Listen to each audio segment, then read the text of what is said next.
네, 저희가 이제 벌써 네 번째 파트까지 왔습니다. 특별히 이제 여기 파트는 이제 하나님의 선택이라는 파트입니다. 사실 하나님의 선택 안 믿는 사람 없으실 거예요. 다 믿죠. 대부분 아마 믿을 건데 대신 이 하나님의 선택에서 우리가 좀 이제 궁금증이 드는 부분들은 아마 하나님은 왜 누구를 선택하시고 누구를 선택하지 않는가 이런 부분들에 대해서 우리가 아마 많은 궁금증이 있을 것 같다라는 생각이 듭니다. 오늘 이제 그런 부분까지 해서 총 3가지 성도가 택함 받았다는 것은 무슨 의미인지, 그리고 또한 택함 받지 못한 사람들은 왜 존재하고 그들은 왜 그렇게 될 수밖에 없는지, 그리고 그 모든 이야기를 다 끝냈을 때 2가지 드는 의문에 대해서 책을 중심으로 한번 특별히 이제 이 책이 증거하는 성경 말씀을 따라서 생각해 보려고 합니다.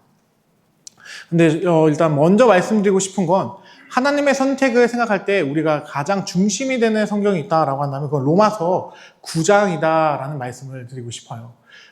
로마서 9장을 반드시 잘 아셔야 합니다.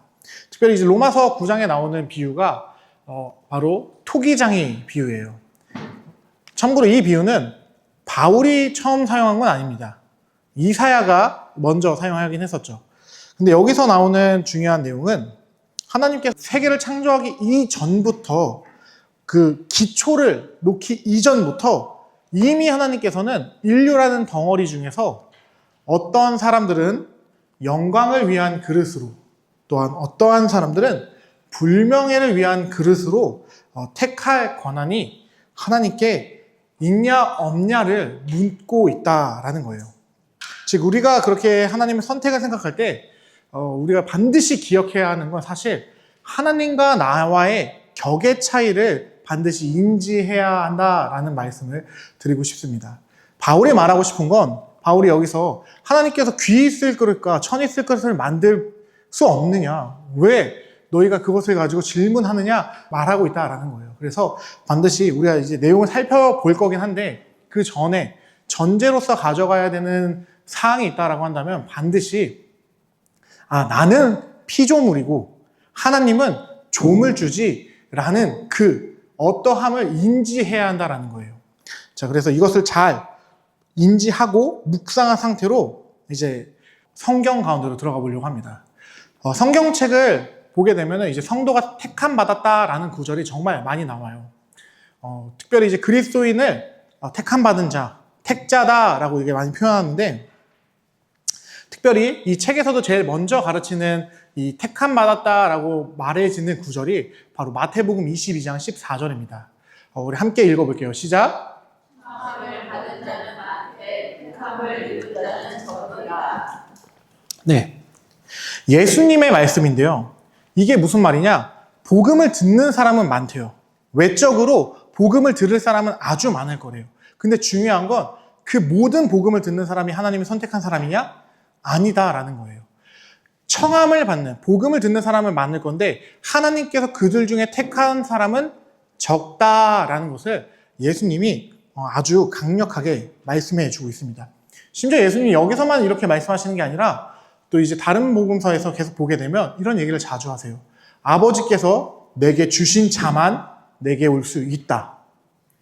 너희가 나에게 나오고 싶다고 해서 나오는 게 아니라 아버지께서 내게 주신 자만 나의 양이고 내가 그들을 지키고 보살피는 거다라고 예수님이 강력하게 말씀하고 있다라는 겁니다. 자, 그러면 우리 예수님만 이렇게 가르친 거냐? 사실 예수님이 가르친 게 제일 중요하지만 예수님만 이렇게 말하지 않는다라는 거예요. 베드로전서 2장 9절에 보면 이런 얘기가 또 나옵니다. 함께 읽어보겠습니다. 시작. 그러나 너희는 택하심을 입은 족속이요 왕같은 제사장들이요 거룩한 나라요 그의 소유가 된 백성, 특별한 백성이니 이는 너희를 어두운 데서 불러내어 그의 기이한 빛에 들어가게 하신 이의 아름다운 덕을 선포하게 하려 하심이라. 아멘. 여기서 보게 되면 베드로도 말하는 게 너희는 택하심을 입은 족속이다 라고 말을 하고 있어요. 심지어 그의 소유, 즉 하나님께서 특별히 많은 이들 중 가운데서 특별히 골라낸 특별한 백성이다, 그의 소유다라는 것을 강조하고 있다라는 겁니다. 자, 그래서 여러분에게 한번 질문 드려보고 싶어요. 여러분은 하나님의 선택이 아니라 내가 선택해서 그리스도인이 됐다라고 생각하시나요? 이게 정말 중요한 포인트입니다. 가장 큰 기점이에요. 우리가 지금 함께 배우고 있는 개혁신앙은 이걸 반드시 얘기합니다. 인간은 내가 선택할 수 없다. 우리가 지난주에 살펴봤던 그 자유의지 상실이 바로 이 부분인 거예요. 우리는 하나님을 찾지도 않고 하나님 앞에 나아가고자 하지도 않습니다. 우리가 아니라 하나님이 우리를 선택해 주셨다라는 전제가 이 개혁신앙의 전제다라는 말씀을 드리는 겁니다. 그래서 만약에 조그마한 부분에서라도 내가 하나님을 선택하는 거 아닌가라는 생각을 한다라는 건 제가 정말 과감하게 말씀드릴 수 있는 건 그건 성경이 가르치고 있는 생각은 아니다라는 거예요. 성경은 분명 이렇게 말합니다. 하나님의 선택하심으로 인하여, 하나님의 택하심으로 인하여 저와 여러분이 교회에 다니고 또한 예수를 주로 시인하고 또한 그리고 오늘날도 많은 시간 가운데서 이 시간을 할애해서 이 내용들을 배우고자 나왔다라는 겁니다. 자, 그러면 중요한 건 하나님의 선택을 다 인정할 수 있어요. 하나님께서 선택하신다. 내 선택이 아니다. 제 말을 듣고서도 설득되시는 분들도 있을 수 있죠. 근데 중요한 건 그럼 하나님이 선택을 언제 하시느냐입니다. 왜냐? 이게 정말 중요한 포인트인데요. 하나님이 역사 가운데서 그때그때마다 선택한다라고 하면 하나님은 사실 매력적인 신이 아니에요. 왜냐? 역사 가운데서 선택한다라는 의미는 무슨 말이냐? 제가 한 행동의 결과에 따라서 선택이 될 수 있고 되지 않을 수 있다는 뜻이 되는 거잖아요. 그래서 우리 성경은 뭐라고 얘기하고 있냐? 함께 읽어보도록 하겠습니다. 시작!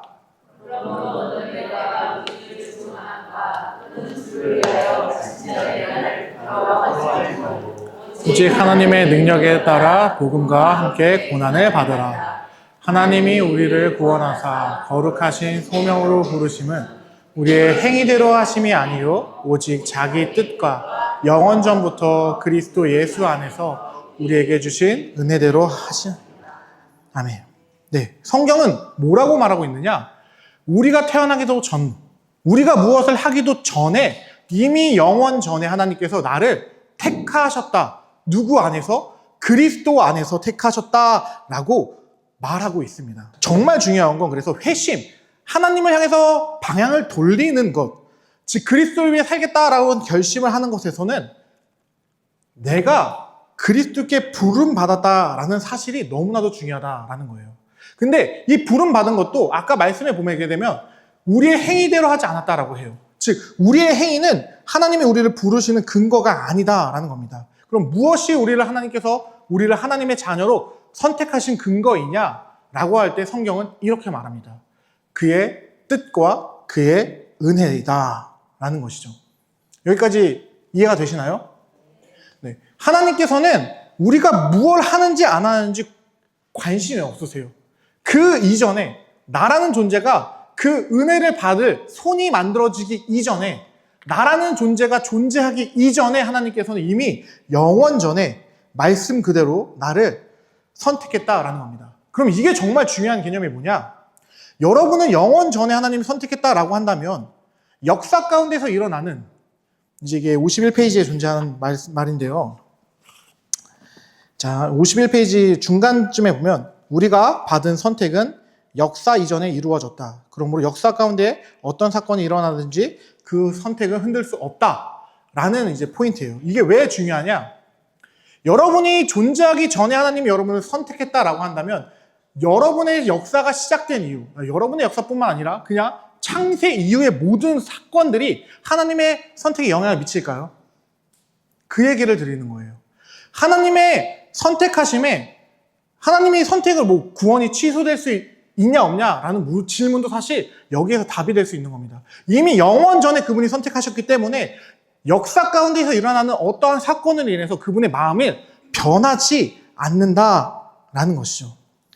근데 이것이 너무나도 중요합니다. 왜냐하면 특별히 이제 이것을 바울은 이렇게 말하는데요. 누가 능히 하나님께서 택하신 자들을 고발하리요. 의롭다 하신 이는 하나님이시니 라는 말을 하고요. 또 우리가 지난주에 잠깐 살펴봤었던 그 말씀. 피조물에 많은 것들이 있는데 그것이 우리를 향한 하나님의 사랑을 끊지 못한다라는 그 말씀을 통해서 뭘 말하고 싶은 거냐? 여러분의 구원은 절대 취소될 수 없다라는 거예요. 여러분은 이미 하나님의 손에 붙들려 있기 때문에 안전하다는 겁니다. 그래서 신자들은 사실 이 하나님의 선택을 온전히 이해할 때 무엇을 얻게 되는 거냐? 여러분의 삶에 많은 분들이 그런 생각할 때가 있어요.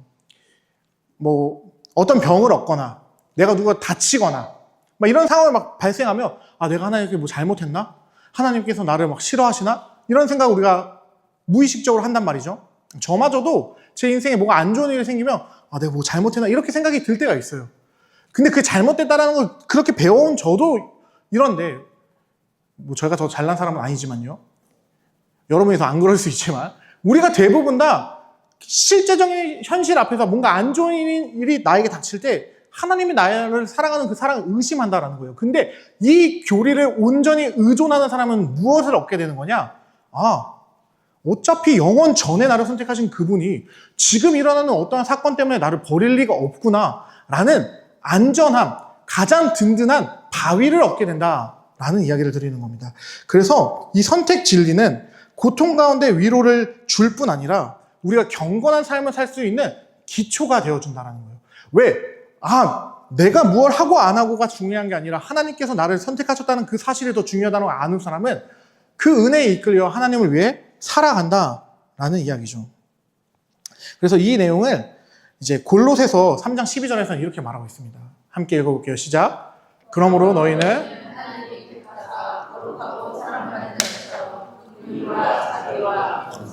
온유와 오래 참음으로 옷 입고. 이 말씀을 잘못 착각하시면 안 돼요. 너희가 택함을 받기 위해서 이 뒤에 있는 것들을 해야 돼, 이런 말을 하는 게 아닙니다.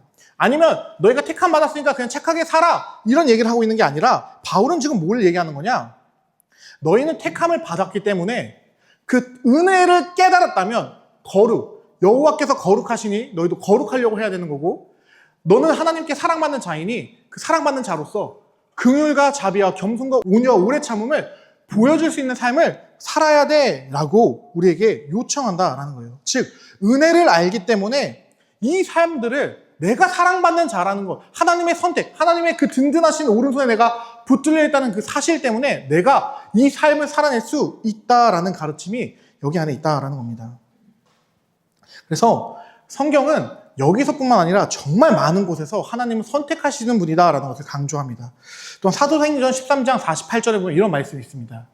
이방인들이 듣고 기뻐하여 하나님의 말씀을 찬송하며, 중요한 건 뒷구절인데요, 영생을 주시기로 작정된 자는 다 믿더라.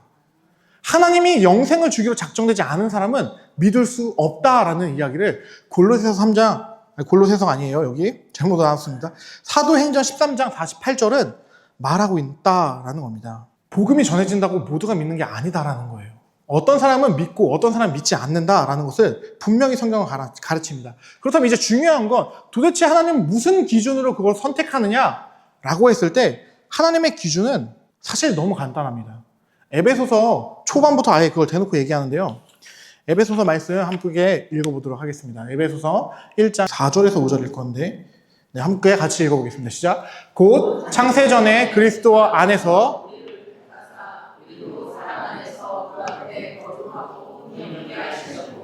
그 기쁘신 뜻대로 우리를 예정하사 예수 그리스도로 말미암아 자기의 아들들이 되게 하셨으니.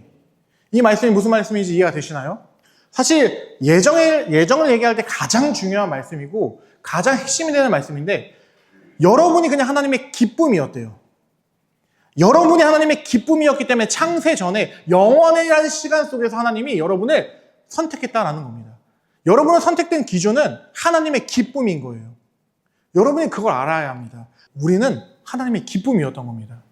그래서 그분이 그 기쁘신 뜻대로 우리를 그냥 선택하신 거예요. 근데 우리가 뭘 잘해서 그분이 기뻐하시느냐? 그게 아니다라는 겁니다. 우리가 행위로 자랑할 것이 아무것도 없는데, 우리가 한 것도 아무것도 없는데 그냥 하나님께서 많은 일들 중에 그냥 우리를 기뻐하시기로 했다라는 거예요.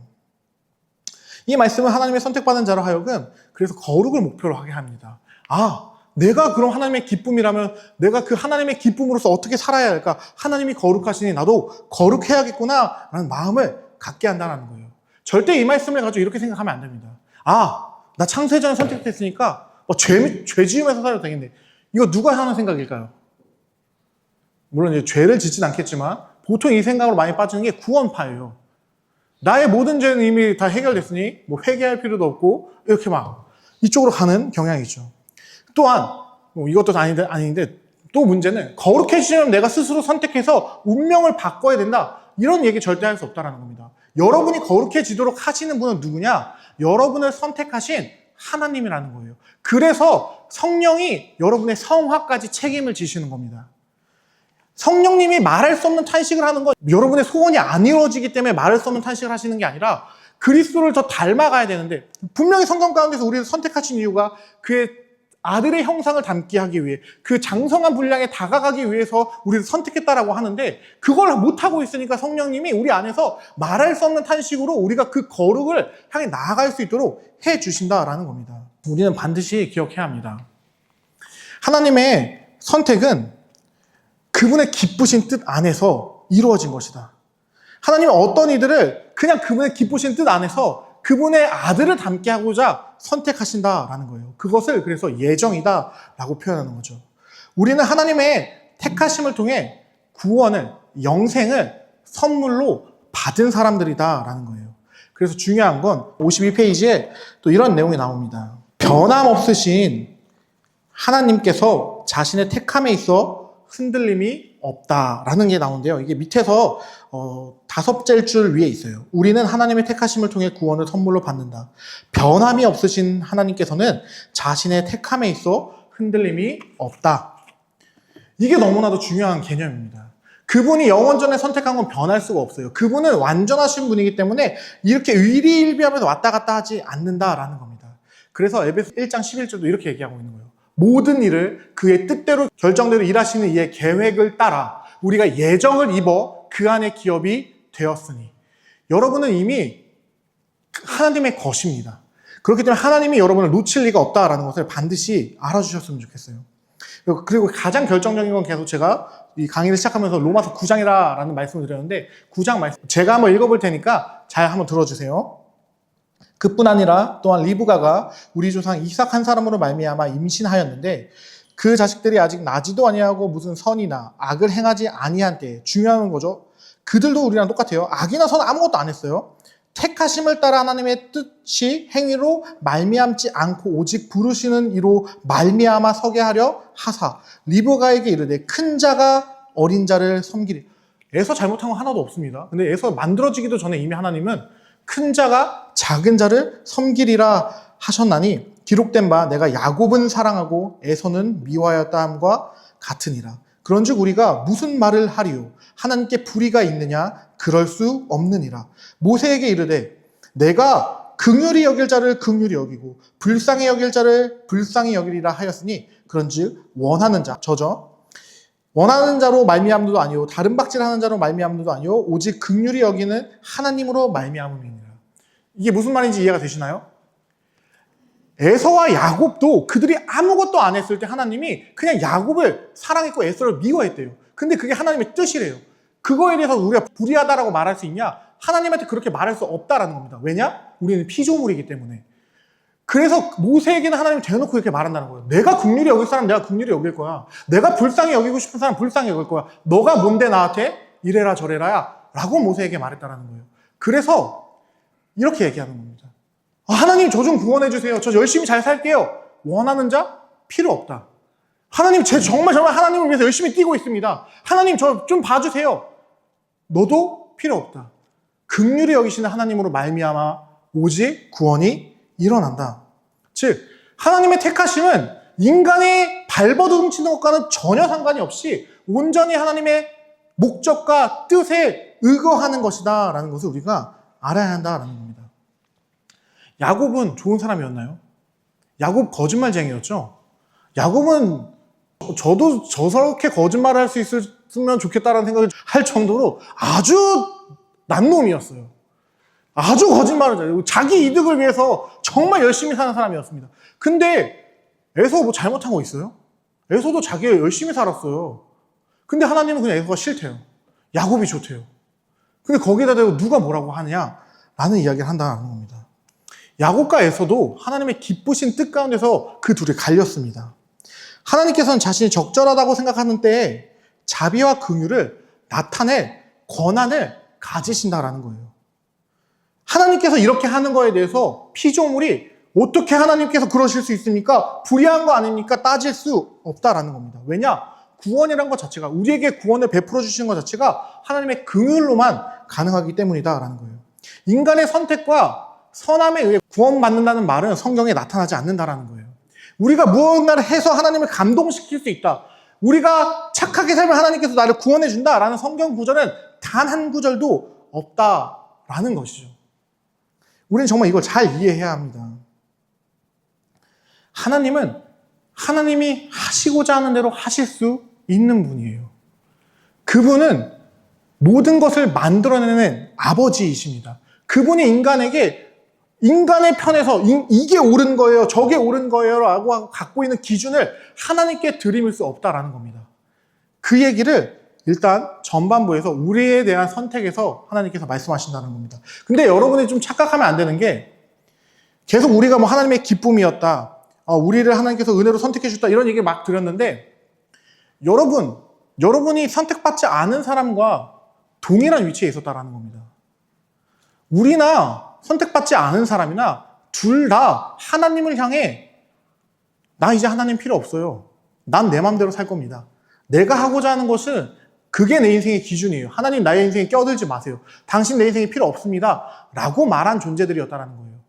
그래서 성경은 우리를 향해 너희는 하나님의 원수였다라고 말을 하는 거예요. 근데 이 원수된 우리를 향해서 하나님이 뭘 하신 거냐? 그 많은 원수들 중에 그분이 그냥 내가 너를 좋아, 너는 내가 구원해줄게 하셨다는 거예요. 자, 여러분에게 누가 잘못한 사람이 있습니다. 여러분은 그 모든 잘못한 사람 다 용서해줘야 돼요? 여러분의 집안을 말아먹은 사람이 있어요. 여러분을 보증세여가지고 막 여러분을 말아먹었던지 아니면 여러분의 가장 소중한 걸 뺏어간 사람이 있습니다. 여러분 그 사람은 그냥 아무 조건 없이 용서할 수 있습니까? 우리도 그런 용서 함부로 못 하잖아요. 근데 왜 하나님께는 그런 용서를 드리느냐는 거예요. 왜? 뭐 하나님은 사랑이시니까요. 제가 정말 싫어하는 말 중에 하나인데 하나님 사랑이시긴 한데 하나님은 동시에 공의이십니다. 하나님의 공의가 무시받으면 안 된다라는 말이에요. 사랑과 공의는 함께 갑니다. 떨어지지 않아요. 그렇기 때문에 사랑으로서는 그리스도 안에서 긍휼을 베푸시지만 공의로서는 하나님께서 여전히 멸망받을 자들을 향해서 진노를 내리신다는 거예요. 우리가 그래서 반드시 기억해야 되는 건 이 택함 받았다라는 표현을 할 때 그 택함 받지 않은 사람들을 기억하면 안 됩니다. 나도 답 없는 존재였는데 왜 나를 구원해 주셨지? 내가 뭐라고 이렇게 나를 이렇게 이 자리까지 이끄셔서 하나님을 알게 하시고 우리도 까딱 잘못했으면 영원히 하나님 모를 수 있는 존재들이었습니다. 그런데 하나님께서 은혜를 베푸셔서 뭘 하신 거냐? 너는 내 것이라 라고 말씀해 주셨다는 거예요. 그것을 반드시 먼저 기억해야 돼요. 우리 모두 다 하나님을 내버린 자들이었습니다. 우리가 먼저 하나님을 배반했던 자들인데 그들 중에 하나님께서 그냥 다 멸망으로 인도해도 상관없어요. 다 사실 제가 하나님이었으면 사실 아담이 타락한 그 순간 이 지구 멸망시켰을 겁니다. 싹 쓸고 다시 시작했을 거예요. 근데 하나님께서는 그렇게 안 하셨다라는 거예요. 왜? 저랑은 다르시니까요. 저는 사랑이 없지만 그분은 사랑이 많으시니까 이 망해가는 세상 가운데서도 계속해서 자신을 향해 반대의 세력을 보여주는 이 세상 가운데서 하나님께서 길이 참으시면서 하나님의 그 놀라우심을 이루어 가신다라는 것을 반드시 기억하며 하나님은 선택하시는 분이구나라는 것을 이해하셔야 합니다. 택함받지 못한 사람들을 살펴보면서 한번 이야기를 한번 드려보겠습니다. 네, 이제 그래서 동전의 뒷면을 보려고 하는 건데, 자, 성경의 진리대로 모든 사람이 분명히 구원받지 못한다라고 가르치고 있어요. 그리고 우리가 알다시피 구원받는 사람은 분명히 1일 거예요. 구원받지 못하는 사람은 9일 겁니다. 그거는 예수님의 가르침이기 때문에 우리가 뒤집을 수 없어요. 그렇다면 도대체 왜 하나님께서는 이 많은 사람들을 왜 구원받지 못하게 하였을까? 왜 하나님은 이렇게 행동하였는가? 하나님의 자비로운 일단 선택은 하나님의 마음이다라는 걸 성경에서 가르칩니다. 그리고 구원을 받기 위해서는 하나님께서 그 선택 가운데서 그들을 이끌어야 한다라고 성경은 이야기합니다. 대부분의 인간들이 구원받지 못하는 이유는 성경에서는 인간의 완악함 때문에 그들이 구원받지 못하는 것이다 라고 이야기하고 있다라는 것이죠. 성경은 이에 대해서 많은 가르침을 주고 있는데 특별히 이제 몇 가지 구절들을 보려고 합니다. 왜 하나님은 어떤 사람을 택하시고 어떤 사람을 택하지 않는가? 그 선택은 과연 무분별한 것인가? 그 선택은 과연 공의로운 것인가? 라는 질문을 할 때 일단 우리는 로마서 9장 17절에서 24절 말씀을 좀 보면 좋습니다. 제가 한번 읽어 드릴 테니 잘 한번 들어주시면 좋겠습니다. 성경이 바로에게 이르되 내가 이 일을 위하여 너를 세웠으니 곧 너로 말미암아 내 능력을 보이고 내 이름이 온 땅에 전파되게 하려 함이라 하였으니 그런즉 하나님께서 하시고자 하는 자를 긍휼히 여기시고 하시고자 하는 자는 완악하게 하시느니라. 혹 내가 내게 말하기를 그러면 하나님이 어찌하여 허물하시느냐 누가 그 뜻을 대적하느냐 하리니 이 사람아 내가 누구이기에 감히 하나님께 반문하느냐 지음을 받은 물건이 지은 자에게 어찌 나를 이같이 만들었느냐 말하겠느냐 토기장이가 진흙 한 덩이로 하나는 귀히 쓸 그릇을 하나는 천히 쓸 그릇을 만들 권한이 없느냐 만일 하나님이 그의 진노를 보이고 그의 능력을 알게 하고자 하사 멸하기로 준비된 진노의 그릇을 오래 참으심으로 관용하고 또한 영광 받기로 예비하신 바 그 긍휼의 그릇에 대하여 그의 영광의 풍성함을 알게 하고자 하셨을지라도 무슨 말을 하리요 이 그릇은 우리니 곧 유대인 중에서뿐 아니라 이방인 중에서도 부르신 자니라. 네. 이 구절을 보면 하나님의 주권에 대해서 아주 폭력적으로 그냥 대놓고 이야기하고 있는데요. 그분은 아예 이렇게 말합니다. 긍휼히 여길 자를 긍휼히 여기고 완악하게 할 자, 즉 멸망당하게 할 자를 멸망당하게 한다. 그리고 우리는 우리의 이제 죄인된 본성은 이렇게 말해요. 여기다 대고 왜요? 왜 그렇게 하셔야 합니까? 하나님이 공의롭다라고 하시면서 하나님께서 정의롭다고 하시면서 어찌 그렇게 하십니까? 그게 공의로운 겁니까? 라고 질문을 한다라는 거예요. 근데 바울은 여기다 대고 사실 직접적으로 답을 주진 않아요. 그냥 대항하는 생각을 꾸짖은 후에 답이 될 수밖에 없는 힌트를 던져주는데요. 이런 얘기입니다. 택함받을 자들은 국률의 그릇으로 만들었고 멸하기로 준비된 자들은 진노의 그릇으로 불렀다라는 이야기를 하며 하나님께서 진노와 능력을 나타내시기 위해 진노의 그릇들에게 큰 인내심을 갖고 있다는 거예요. 즉 하나님의 공의하심, 하나님이 자신에 대한 반역에 대해서 분명히 심판하신다라는 것을 보여주시기 위해서 진노의 그릇들을 주셨다라고 사도 바울은 이야기하고 있다라는 것이죠. 네, 하나님의 공의는 모든 인간을 무조건적으로 구원하도록 허락하지 않습니다. 그리고 우리의 인간적인 감정에서는 이것을 도저히 납득할 수가 없어요. 근데 우리 책에서는 이것을 죄인된 습성이다라고만 퉁치기 때문에 근데 그렇게 말하면 좀 우리가 좀 답답한 마음이 듭니다. 어쨌든 그런데 성경을 이야기할 때는 긍휼을 입은 자들을 위해서는 그리스도를 준비하시지만 공의의 심판을 온전히 받아야 하는 죄인들이 반드시 하나님은 필요하다라고 바울을 통해 이야기한다라는 것이죠. 그리고 이 진리를 가장 잘 보여준 인물이 사실 파라오라는 인물입니다. 하나님께서 모세에게 사명을 주시면서 이제 부를 때 그 떨기나무 가운데서 이런 얘기를 하세요. 출애굽기 3장 19절에 내가 바로를 완악하게 할 거야. 바로는 계속 완악할 거야. 너가 그래서 바로랑 계속 갈등을 하게 될 거야 라는 이야기를 해주죠.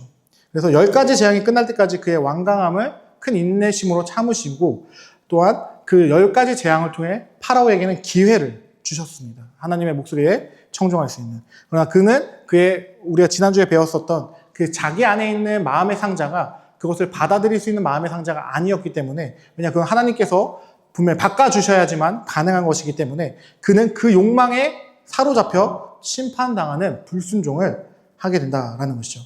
하나님이 그를 완악하게 하셨다라는 구절들도 분명히 있는 것을 보게 됩니다. 근데 이 말을 잘못 착각하면 안 되는 게 하나님이 진짜 누군가의 마음을 막 악하게 만든다라는 이런 뜻이 아니에요. 이건 어떤 말이냐?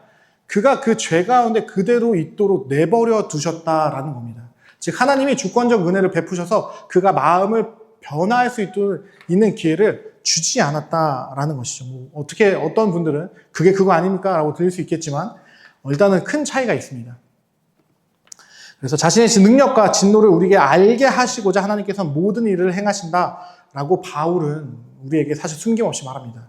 그리고 가장 놀라운 것은 성경은 단 한 번도 우리에게 사실 이 내용을 숨긴 적이 없다라는 거예요. 발견 못하도록 이렇게 엄청 막 숨겨놔가지고 비밀의 내용인 것처럼 우리가 성경을 뒤져봐야지만 알 수 있게 하지 않았고 성경은 사실 확고하게 이렇게 말합니다. 아예 대놓고 이렇게 가르친다라는 건데요. 성경은 믿는 사람이라면 분명히 구원받고 믿지 않는 사람이라면 분명히 지옥에 간다라는 것을 이제 가르친다라는 것이죠. 그래서 중요한 건 57페이지에 나오는 내용에 좀 밑줄을 쳤으면 좋겠는데 57페이지에 위에서 한 여섯 줄주 밑에 성경을 믿는 사람이라면 성경에서 분명히 가르치는 이 진리를 아주 분명하게 확언해야 된다라는 거예요. 사실 우리에게 가장 중요한 태도는 내 이성이 이해되지 않는다 할지라도 성경이 과연 무엇이라고 말하고 있는지에 대해서도 귀 기울이려고 하는 태도가 필요한데 이걸 칼빈은 이런 얘기를 했습니다. 믿음으로 수납해야 되는 부분들이 분명히 존재한다.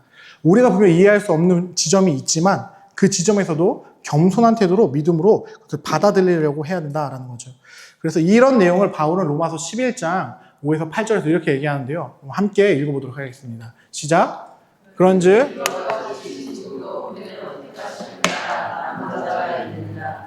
만이 은혜로 된 것이면 행위로 말미암지 않으니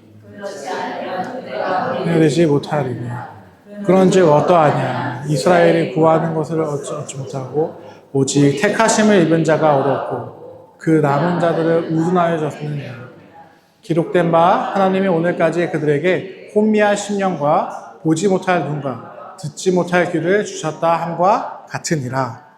네. 바울은 여기서 은혜와 행위를 대조하지 않고요. 은혜로 택하심 받음과 행위를 대조하고 있습니다.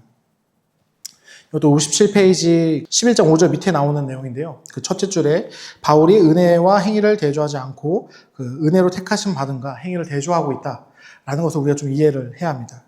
바울이 말하고자 하는 바는 무엇이냐? 선택받은 자는 구원받고 나머지는 하나님께서 완악하도록 내버려 둔다라는 거예요. 그들이 왜 완악해졌느냐?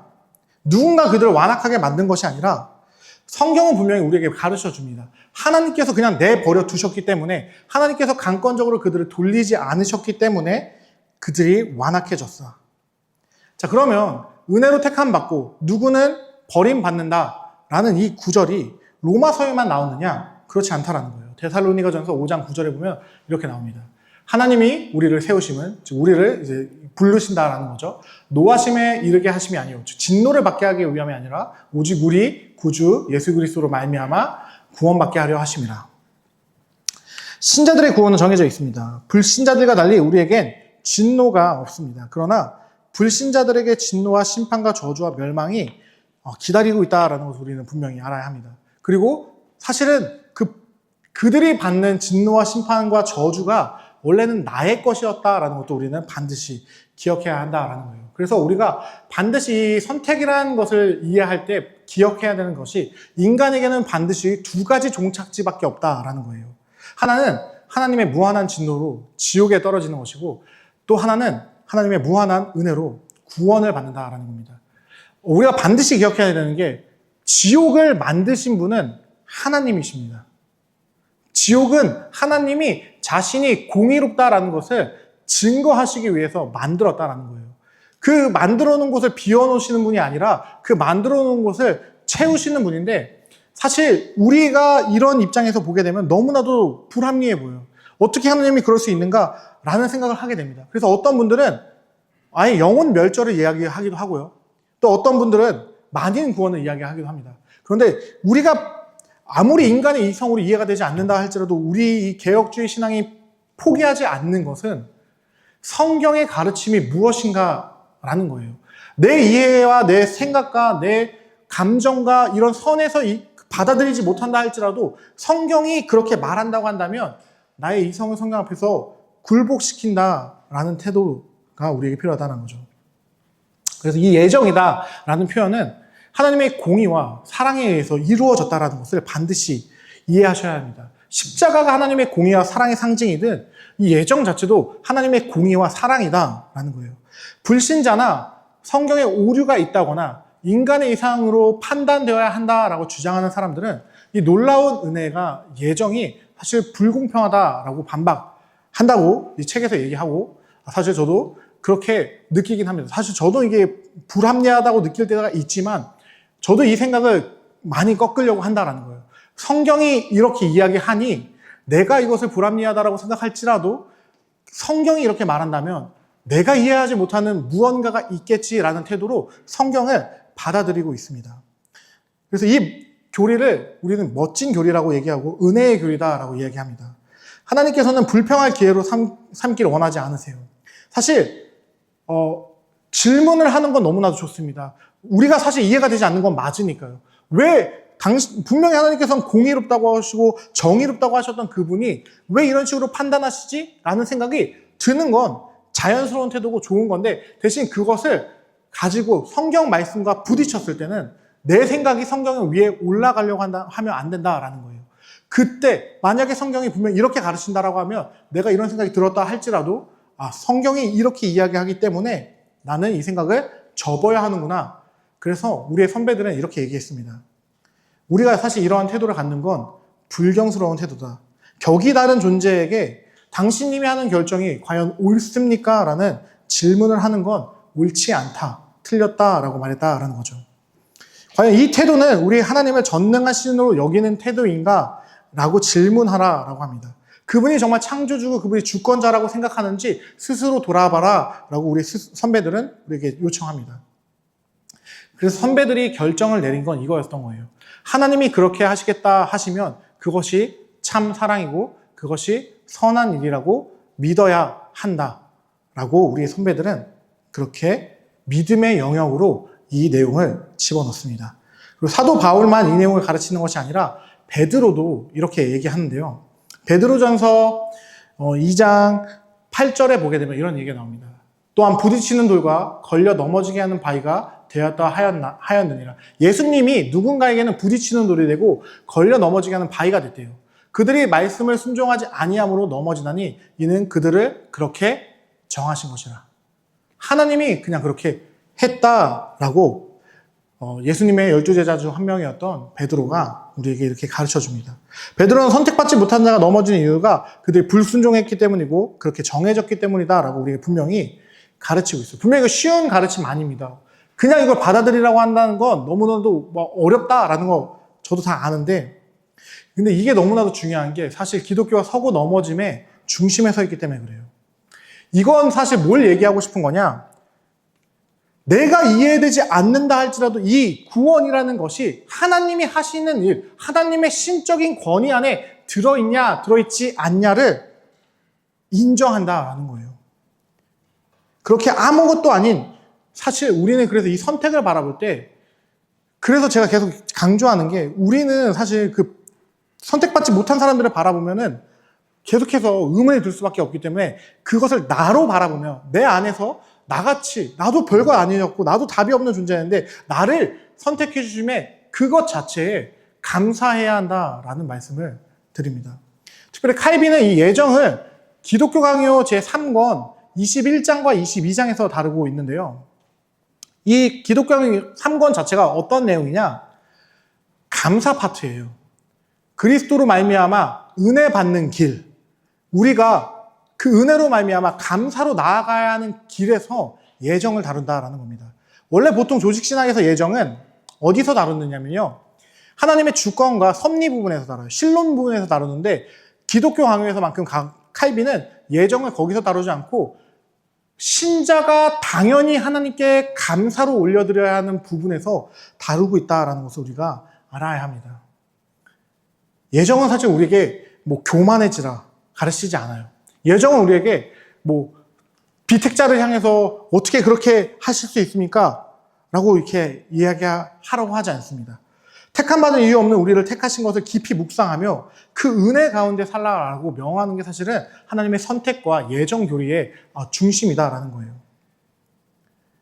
그래서 내 구원, 나라는 존재, 나도 여전히 저 바깥에 굴러다녀서 아무렇지 않게 죽어도 전혀 아무 의미 없는 존재였는데 나 같은 존재를 하나님께서 구원하셔서 이 자리까지 인도해 내셨구나 라는 그 은혜에 젖어들어 사실 그 은혜가 이끄는 삶을 살라는 교리가 예정, 하나님의 선택 교리다라는 거예요.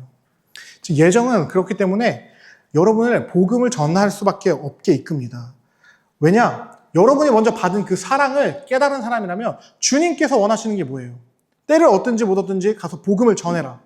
여러분이 정말 하나님으로부터 그 사랑을 받은 사람이라는 걸 깨닫는다면 그 사랑이 여러분의 삶을 이끌고 있다면 주님이 원하시는 삶을 살 수밖에 없다는 거예요. 이게 예정이 말하고 싶은 내용인 겁니다.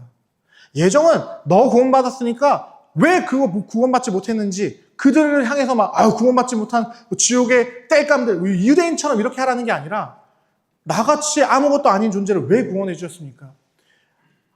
나 같은 자도 구원받았는데 그러면 내 눈에 답 없는 저 사람도 하나님 구원받을 수 있는 것이겠죠? 라고 하면서 그들에게 나아가 삶으로 복음을 전해내라 라는 것이 사실 예정 교리의 핵심이다라는 거예요. 그래서 주님께서 새 계명을 주노니 너희가 서로 사랑하라 라는 계명을 주신 이유가 거기에 있는 겁니다. 너희가 내 사랑을 깨달았다면, 너희가 내 사랑 안에 거한다면 너희는 그 사랑 안에서 사랑으로 행할 수밖에 없는 거야.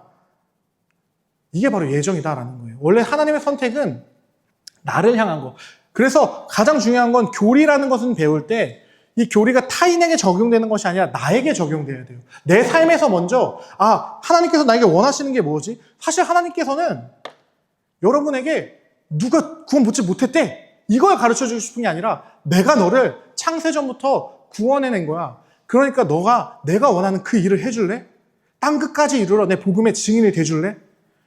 그걸 요청하신다라는 것을 알아야 합니다. 그래서 날 구원하신 그 예수 그리스도의 십자가의 은혜가 나의 삶을 변화시키도록, 그래서 내가 하나님께서 보내시는 그 자리에 보냄받은 자로서 서 갈 수 있도록 하는 것이 원래는 이 예정 교리의 핵심이다라는 거예요.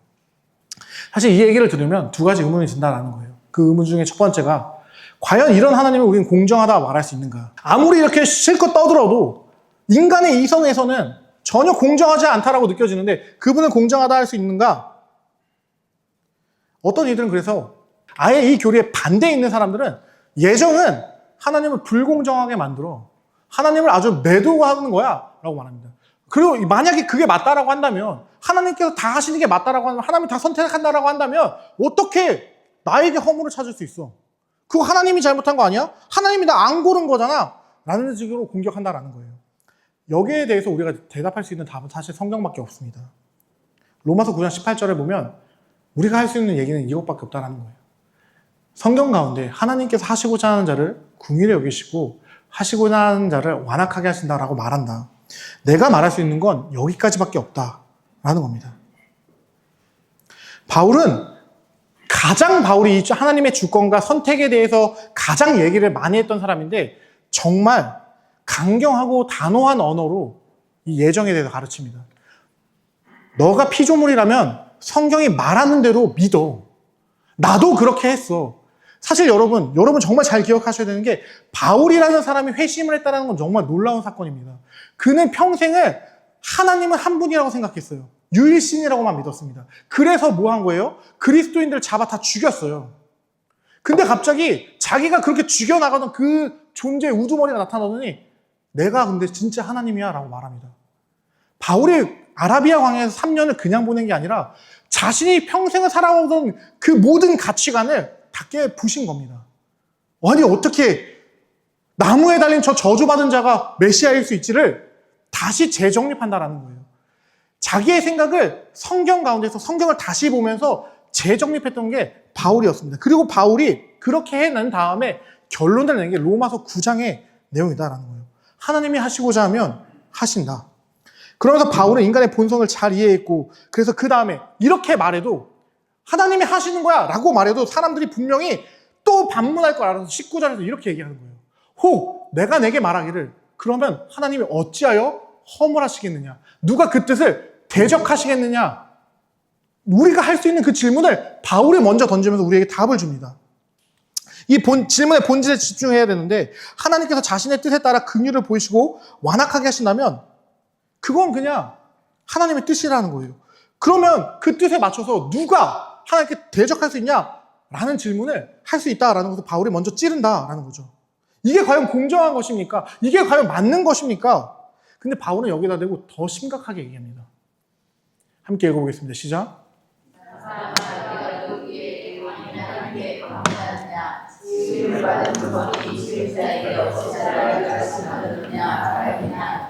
두 장이가 진흙 한 덩이로 하나는 귀히 쓸 그릇을 하나는 천히 쓸 그릇을 만들 권한이 없느냐. 제가 분명히 그래서 이 얘기를 시작할 때 여러분에게 말씀드렸던 이유가 하나님의 격의 차이를, 하나님의 존재적 차이를 우리가 인지해야지 사실 이 부분을 우리가 믿음으로 받아들일 수 있다라는 얘기를 들었던 거예요.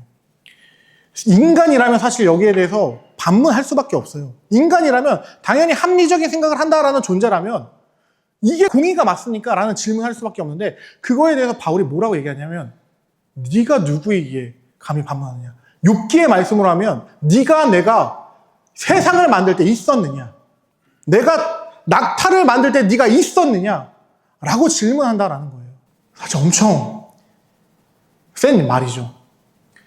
근데 그 내용이 어떠한 신학자, 어떠한 목회자 그런 사람이 얘기한 게 아니라 성경 가운데 성령 하나님이 사도 바울을 통해서 말하고 있다는 겁니다. 그러면서 통일적인 비유를 얘기하는 거예요. 하나님께서 나를 만드신 분이라면 나를 만드신 그분께 나 왜 이렇게 만들었어요? 나도 구원받게 만들지 나는 왜 저주받게 만들었습니까? 따질 수 없다라는 겁니다. 피조된 존재에겐 그런 권리가 없다라고 성령 하나님이 말씀하신다라는 겁니다. 그러나 지으신 이는 그 목적에 따라 그릇을 이렇게도 만들고 저렇게도 만들 수 있습니다. 그분은 그분의 자유로운 분이기 때문에. 그래서 우리가 반드시 기억해야 되는 게 바울은 성령 하나님께 이끌려서 하나님의 주권, 하나님의 선택을 이야기하면서 사실 저는 겁쟁이에요. 제가 이렇게 얘기하면 누군가는 상처받을 것 같고 누군가는 또 그래도 목사님 그건 아니잖아요. 이렇게 생각할까 봐 저는 사실 계속 말할 때 조심스러웠어요. 느끼셨는지 모르겠지만. 근데 바울은 겁쟁이처럼 이러저러 피하지 않아요. 변명하지 않습니다. 그저 있는 그대로 하나님의 하나님 되심을 로마서 9장 가운데 선포합니다. 하나님은 하나님 마음대로 하실 뿐입니다. 그가 긍휼히 여기고자 하는 자를 긍휼히 여기고 반대로 긍휼히 여기고 싶지 않은 이들을 그냥 내버려 두신다라는 거죠. 우리가 사실 이 교리를 통해서 알아야 하는 건 그럼 어떻게 이렇게 매정하실 수 있느냐? 어떻게 이렇게 차가우실 수 있느냐? 그게 아니라 그렇게 보면 사실 우리는 계속 하나님을 의심할 수밖에 없어요. 근데 제가 분명히 주권을 얘기하면서 뭐라고 말했죠? God is good all the time. 하나님은 선하신데 언제나 선하시다라는 걸 여러분이 믿어야 한다는 겁니다. 사실 우리는 이 교리를 통해서 하나님의 버릴 자들에게 눈을 절대 돌리지 않으셨으면 좋겠어요. 우리가 분명히 그 생각이 들 수밖에 없지만 그 생각이 들 때마다 믿음을 달라 기도하시면서 이거 헤세드라는 단어인데요. 하나님의 자비하심이라는 겁니다. 이 선택은 나를 향한 하나님의 사랑과 하나님의 긍휼하심이구나 늘 기억하셨으면 좋겠습니다. 분명히 우리가 이해할 수 없어요. 이해할 수 없지만 그저 나에게 주신 것에 감사하며 그리고 하나님께서 분명히 그 나라에 가면 다 알려주실 겁니다. 왜 이렇게 하셨는지 그분께서 분명히 다 알려주실 거예요. 지금은 저도 인간이기 때문에 온전히 이것을 다 얘기할 수 없지만 하나님께서는 그 나라 그때 가면은 왜 그렇게 하실 수밖에 없었는지 그분이 직접 얘기하실 거 아니에요. 예수님이 거기 계시니까 왜 나를 선택하는 자만 구원받을 수 있고 나를 선택하는 자지 않는 자는 하나님께서 나에게 보내주지 않는 자는 다 지옥 갈 수밖에 없었는지를 예수님께서 분명히 말씀해 주실 것이다 라는 거예요. 그래서 저는 여러분이 사실 그 선택이라는 것을 동전의 뒷면을 사실 안 봤으면 좋겠습니다. 사실 동전의 뒷면은 우리를 계속해서 의심하게 만들어요. 하나님이 진짜 그런 분이 맞나? 어떻게 하나님이 선하실 수 있지? 그게 아니라 그 선택에 대한 이야기를 나를 향한 이야기로만 들었으면 좋겠습니다. 하나님은 나도 여전히 저렇게 저주받아야 되는 존재였는데 내가 받아야 될 모든 저주를 그리스도께 대신 담당하게 하심으로 나를 구속하셨구나. 그게 은혜구나. 라고 해서 그 은혜에 감격하여 여러분이 하나님께 무릎 꿇고 감사를 올려드릴 수 있는 여러분이 되게 간절히 소망합니다. 하나님도 사실 그걸 원하세요. 여러분이 이 진리 안에서 왜 이러시는 분이지? 라고 고민하는 것보다 말씀이 말하는 데까지만 말하고 말씀이 말하지 않는 지점에서 멈추는 그 태도로 받아들이기를 하나님께서도 지금 이 땅 가운데서는 우리에게 원하신다라는 겁니다.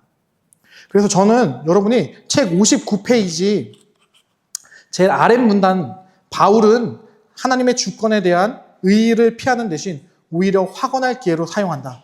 이 부분부터 60페이지 마지막 부분까지 정독하셨으면 좋겠습니다. 이 부분은 꼭 읽어보셨으면 좋겠어요. 왜 개혁주의가 제대로 이 내용에 대해서 풀어내지도 못하면서 이거를 강조할 수밖에 없는지를 이 저자가 여기서 그래도 잘 설명해주고 있습니다. 저는 여러분이 말씀 앞에 부복할 수 있는 여러분이 되게 간절히 바랍니다. 우리가 사실 성경을 배우려고 하는 이유는 성경이 말하고 있는 바가 무엇인지 상고하고자 하는 것이기 때문에 그렇게 나아갔으면 좋겠다는 거예요. 그래서 여러분 이러지 않았으면 좋겠습니다. 어떤 사람들은 성경이 이렇게 말한다고 해도 달갑지 않아요. 어떤 사람들은 성경이 이렇게 말한다고? 난 안 들을 건데? 난 그 말씀 별로 안 좋은 거, 이 말씀은 하나님의 말씀 아닌 것 같은데? 라고 생각한다는 겁니다. 그런 태도가 아니라 내 설령 이해가 되지 않는다 할지라도 지금은 저도 사람이기 때문에 온전히 하나님을 다 변호해낼 수 없습니다. 그런데 분명히 그 나라 가면 하나님께서 분명히 속 시원하게 얘기해 주실 거예요. 그런데 저는 성경이 얘기하고 있는 것을 무시하면서 아니에요 여러분 그쵸 하나님 그러지 않을 거예요. 우리 모두 다 구원하실 겁니다. 성경 가운데 보면은 뭐 만인 구원에 대한 구절도 있어. 이런 얘기 할 수가 없습니다. 왜냐? 성경 가운데 만인 구원을 얘기하는 구절은 없거든요. 성경은 100% 하나님의 선택에 대해서 얘기합니다. 오늘 제가 여러분에게 선택에 대한 보여준 구절은 14구절인데 칼빈은 기독교 강의에서 선택에 대한 구절을 64구절 정도로 사용합니다. 근데 그것도 다 나오는 게 아니에요. 성경에 주구장창 얘기하는 게 창세기부터 요한 계시록까지 그분은 주권자로서 우리를 선택하시는 분이다라는 것을 숨기지 않고 가르치고 있습니다. 지금은 이해되지 않는다 할지라도 하나님께 기도하심으로 이 말씀을 이해할 수 있게 해달라고 함께 나아갔으면 좋겠습니다. 그래서 여러분이 반드시 이 부분을 좀 읽으시며 정말 성경 가운데서 상고하는 그런 태도를 우리가 가졌으면 좋겠습니다. 그래서 이제 다음 두 번째 의문은 뭐냐? 그러면 하나님께서 다 좋은데 죄에 대한 책임을 어떻게 우리에게 물을 수 있냐? 하나님이 우리에게 잘못을 찾아낼 수 있냐? 자기가 다 한다고 해놓고 이렇게 다 벌려놓으셔놓고 어떻게 우리에게 뭐라고 하시느냐? 그런 관점, 뭐 성경대로만 생각하자라는 그런 관점 때문에 하나님이 공의롭지 않다라고 하나님이 시험받는 거 아니냐라고 이렇게 공격하는 사람들이 있다라는 겁니다. 참 대단하죠. 그러나 이거는 성경적인 반응이 아니고 성경 가운데서 우리가 사고할 때 반드시 기억해야 되는 건 제가 계속해서 말씀드렸던 것처럼 성경은 하나님의 자기 계시입니다. 분명히 성경은 하나님을 드러내고 있어요. 근데 중요한 건 하나님을 오해하고 왜곡하고 비방하는 그들이 우리를 막 공격할 때마다 인간이 하나님을 완벽하게 변호할 수 없다는 거예요. 하나님을 이해할 수 있는 인간이 있으면 그 인간은 어떤 인간일까요? 하나님이에요. 하나님을 이해할 수 있어서 하나님을 온전히 다 설명해낼 수 있는 사람은 하나님입니다. 딱 그런 사람은 한 분 계셨어요. 예수님밖에 없었습니다. 저도 인간이기 때문에 여기 아까 제가 잠깐 말씀드렸던 첫째 하나님께서 그분의 계시로 인해 받는 중상무략으로부터 그리스도인이 그분을 방어하기란 전적으로 부족함을 지적하는 것이다 라는 이야기의 이 파트가 뭔 얘기하는 거냐? 유한한 인간은 무한한 하나님을 완전하게 지식적으로 변호해낼 수는 없다는 겁니다. 그러나 우리가 해야 되는 태도는 무엇이냐? 성경을 가지고 성경을 중심으로 성경에서 이야기하는 바대로 생각하려는 태도를 가져야 한다는 거예요. 여기서 그래서 우리가 중요한 태도가 나오는 겁니다. 여러분은 오직 성경입니까? 여러분은 전체 성경입니까?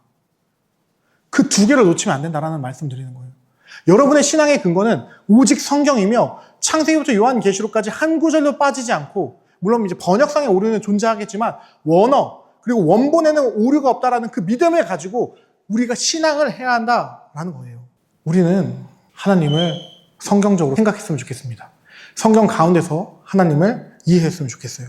그래서 우리가 기억해야 할 것, 우리가 반드시 알아야 하는 것은 무엇이냐? 이렇게 여기 계신 분들은 이제 뭐 조롱하고 뭐 그러려고 하시는 게 아니라 정말 더 하나님을 잘 이해하고 싶어서 질문하시는 분들이라고 생각해요.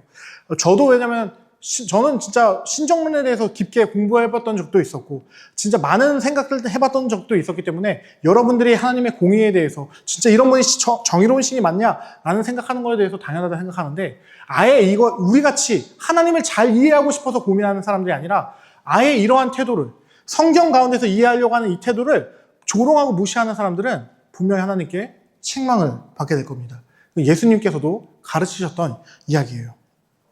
선지자 이사야도, 사도 요한도, 바울도, 성경의 모든 저자들도, 예수님도 결국에는 계속 가르치셨던 게 하나님께서 선택하신다라는 거예요. 아버지께서 보내주신 자만이 나의 백성이 되고 나를 믿지 않으면 너희는 다 지옥 갈 거야를 예수님이 솔직하게 말하면 칼빈이 인용하는 그 하나님의 선택에 대한 구절에서 제일 많은 부분, 절반 이상을 차지하는 게 예수님의 말씀이에요.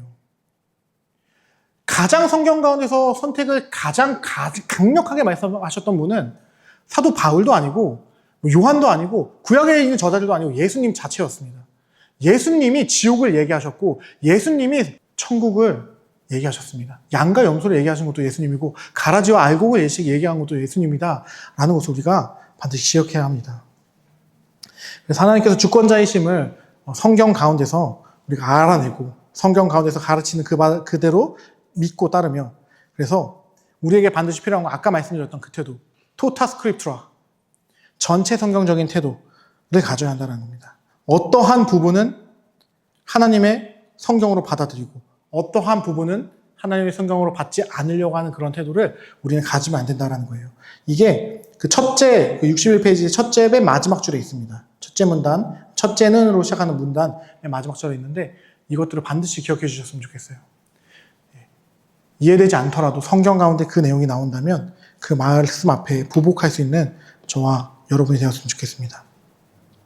성경은 분명히 말합니다. 하나님은 완전히 거룩하시며 죄의 창시자가 아니다. 그래서 야고보서 1장 13절은 우리가 어제 수요예배 설교로도 한번 살펴봤던 말씀인데, 하나님은 사람을 시험하지도 않고 시험 받지도 않고 악으로서 무엇을 하시는 분이 아니다라는 거예요. 하나님은 오직 선이십니다.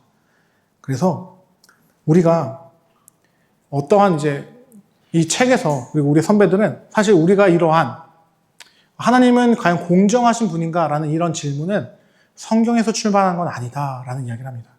우리가 가지고 있었던 일반적으로 배웠던 철학적이든 과학적이든 그러한 일반 지식에서부터 출발해서 하나님에 대해서 그 일반 지식에 맞냐 안 맞냐를 판단했을 때 하나님의 공의에 대한 결과가 그 질문이다 라고 우리 선배들은 이야기했습니다.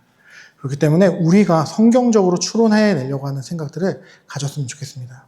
그리고 우리가 많은 의문을 가질 수 있고 많은 질문을 던질 수 있지만 그것이 성경을 바꿀 수 없고 그 질문이 하나님을 바꿀 수 없다라는 것을 기억해 주시면 좋겠어요. 모든 그리스도인은 언제나 하나님께서 죄를 멸할 수 있다는 걸 믿어야 합니다. 지금도 하나님께서 모든 죄를 없애실 수 있어요. 근데 그렇게 하지 않는 이유는 무엇이냐? 답은 하나예요. 우리는 알 수 없다. 성경 가운데서 왜 그 이유에 대해서 말하고 있지 않기 때문에 우리는 그저 겸손히 나는 알 수 없는 거구나 라는 부분을 인정해야 되는 지점이 있다는 겁니다. 만약 하나님께서 사람에게 비난받을 수 있다라고 한다면 오늘 우리가 나눈 내용 아무 쓸모가 없을 거예요. 하나님 성경에 뭐라고 말하든 뭐가 중요해요. 내가 비난하고 내가 판단하고 할 수 있는 존재다라고 한다면, 그 정도의 신밖에 안 된다라고 한다면 편할 겁니다. 그러나 개혁주의가 얘기하고 싶은 건 성경이 성경을 이야기하고 있기 때문에 성경 가운데서 발견된 진리를 우리가 수호하자. 다른 이들은 내 이성과 내 무엇으로 이해되지 않는다라고 해서 그것을 재단할지라도 우리들만큼은 오직 성경, 토타 스크립투라, 전체 성경을 지켜나가자라고 말하고 있다는 겁니다. 즉 바울이 말했듯 하나님께서 우리에게 사실 대답할 필요가 없어요.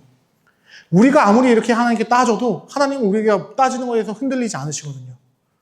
그래서 우리가 하나님께 뭐라고 말할 수 있다라는 생각은 사실은 내가 하나님과 동급이다라고 생각하는 어쩌면 불경건한 태도다라고 이제 우리 선배들은 이야기하고 있다는 것을 기억해 주시며, 바울이 했던 말을 마지막으로 하며 제가 오늘 강의는 마치려고 합니다. 우리가 이런 반문을 할 때 바울은 이렇게 말했습니다. 이 사람아, 내가 누구에게 감히 하나님께 반문하느냐. 우리의 태도는 사실 이미 성경이 결론 내주었어요. 질문을 할 수는 있으나 결국 이 질문은 돌고 계속 돌고 돕니다. 네, 답이 없는 질문이에요.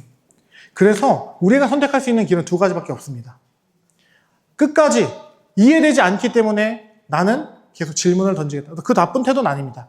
계속 그렇게 할 수 있어요. 그리고 그거에 대해서 설명을 해주고 있는 많은 신학자들이 있습니다. 그쪽으로 같이 그런 생각을 같이 갖겠다. 좋습니다. 그렇게 해서라도 내가 믿는 선한 하나님을 유지하고자 한다라고 한다면 나쁘다고 할 수 없겠어요. 그러나 반대의 길은 뭐냐? 내 이성과 내 생각과는 다른 길이라 할지라도 성경이 말하고 있는 대로 그래, 내가 이해할 수 없지. 그러나 분명히 그 나라에 가면 하나님께서 속 시원하게 얘기해 주실 거야 라는 믿음을 갖고 이 땅에 있을 때는 성경을 중심으로 하는 성경으로 중심으로 고민을 하는 그런 태도를 유지할 수 있다라는 말을 드리며 저는 이제 말씀을 마칠 건데 반드시 한 번쯤은 여러분과 나누고 싶었습니다. 저는 이걸 너무 사랑하거든요. 이 교리가 이해돼서 사랑하는 게 아니라 이 교리가 저에게 은혜가 되고 저라는 답 없는 사람을 살려주었기 때문에 이 교리를 사랑하는 건데 이 교리의 시작이 사실 여기에서부터 있었다라는 것을 여러분에게 말하고 싶어서 이 그림을 띄워놨습니다. 여러분 예수님의 이름의 뜻이 뭔지 기억하시나요? 원래 예수님의 이름의 뜻은 간단해요. 뭐 예슈와, 여호수아, 호세아, 호산나 다 똑같은 뜻으로 여호와는 구원이시다라는 뜻입니다. 근데 마태복음에서 갑자기 하나님이 예수의 이름을 다른 의미를 부여하세요. 그 의미가 뭐냐? 자기 백성을 저희 죄에서 구원할 자라. 사실 여러분이 이미 예수로 고백하는 그 순간, 그래서 이름이 정말 중요한 건데 여러분은 하나님의 선택을 인정하는 사람들인 겁니다. 예수로 고백하는 순간 여러분들은 뭘 하고 있냐? 나는 하나님의 자기 백성인 거구나. 예수는 모든 사람을 구원하러 온 자가 아니라 하나님께서 자기에게 보내주신 자기 백성만을 구원하는 자다라는 그 이름을 여러분 매일같이 고백하고 있는 거예요. 여러분 기도할 때도 그 이기적인 신의 이름으로 기도하고 있는 겁니다. 우리 예수님은 다 구원하는 분이 아니라 자기 백성만 구원하는 분이구나. 자기 백성을 저희 죄에서 구원할 자의 이름으로 여러분은 기도하고 있고 그분을 의지해서 성부 하나님께 나아가고 있는 거다라는 말씀드리며 저는 오늘 이제 강의를 마칠 건데